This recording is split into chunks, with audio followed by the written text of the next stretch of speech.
आज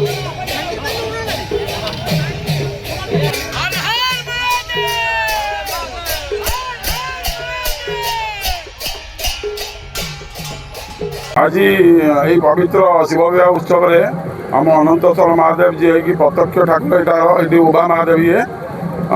आंकर शिव विवाह अनुष्ठित हम आर्ष प्रथम करी परंपरा ये अनुष्ठित हो जाऊँगी मोर अभिनय हूँ कन्या पिता पार्वती पिता आचार पार्वती कन्यादान करी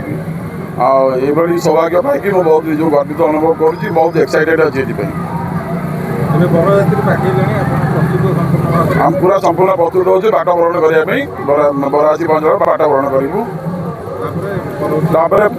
विवाह परंपरा आरंभ हम शीतल षष्ठी शिव विवाह महोत्सव समस्त को शुभेच्छा व शुभकामना प्रदान आज गोटे पवित्र दिन आज भाया दिन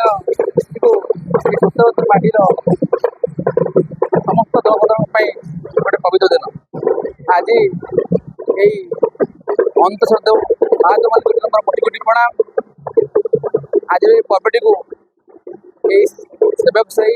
तो पाखापाखि अंचल समस्त युवक मैंने ग्राम समस्त मुख्य कर्मी मैंने एत सुंदर पर्वटी प्रथम थर पर आयोजन कर तेणु समस्त शुभेच्छा शुभकामना। आज मोर से सौभाग्य आज एत बड़ा पवित्र दिन मोर आज ये पहुँच प्रथम वर्ष है वर्ष व्यवसाय उपस्थापना करा तेणु आज कार्यक्रम यहाँ आयोजन कर अधिकांश लोक सेवक साई और अन्य लोक मैंने समस्त सहयोग करला तेणु आज ये पवित्र दिन आपंकर दायित्व कौन रही दायित्व मोर पुअर पिता आज विवाह कार्य संपादन